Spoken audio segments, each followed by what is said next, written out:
মৃত লাশকে সামনে রেখে বেলডাঙ্গার একাধিক এলাকায় রাস্তা অবরোধ।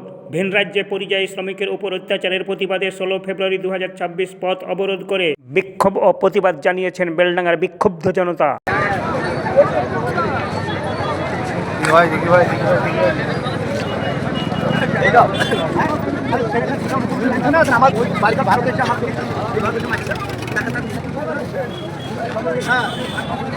যতক্ষণ পর্যন্ত সুস্থ বিচার না হবে ততক্ষণ পর্যন্ত রাস্তা ছাড়া যাবে না।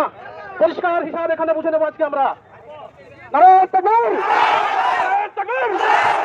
আপনারা আসলেন, আপনারা করজোর ভালো অনুরোধ করে বলছি, আপনারা অ্যাম্বুলেন্স এবং অসুস্থ রোগী যারা থাকবে তাদেরকে যাওয়ার রাস্তা করে দেবেন এবং আপনারা কোনো ঝামেলা এবং কোনো অশান্তি দিকে থাকবেন না। শান্তিপূর্ণভাবে মিছিল হবে। আমাদের হক আমরা আদায় করে নেবো আজকে। আমাদের হক আজকে আমরা আদায় করে থাকবো। আপনারা সবাই শান্ত হবে। আর পুলিশকে যথেষ্ট বলছি, আপনারা আপনাদের আইনত কাজ করুন। আপনারা যেন সচেতন থাকবেন, আমাদের সঙ্গে হাতে হাতে থাকুন। আপনাদের সাথে আমাদের কোনো শত্রুতা নেই। আপনারা আমাদের ভাই বন্ধু কাকা সবাই আমাদের নিজের লোক। আপনারা আপনাদের ঘরে সন্তান আছে, আপনাদের ঘরে মামুন আছে। আজকে আপনাদের এরকম অত্যাচার হয় তাহলে কালকে আপনার উপরে হবে। অনুরোধ করছি আপনাদেরকেও, আমাদের সঙ্গে আপনারা 7 দিন ন্যায্য বিচার আপনারা চেষ্টা করুন, আমরা পেয়ে যাই।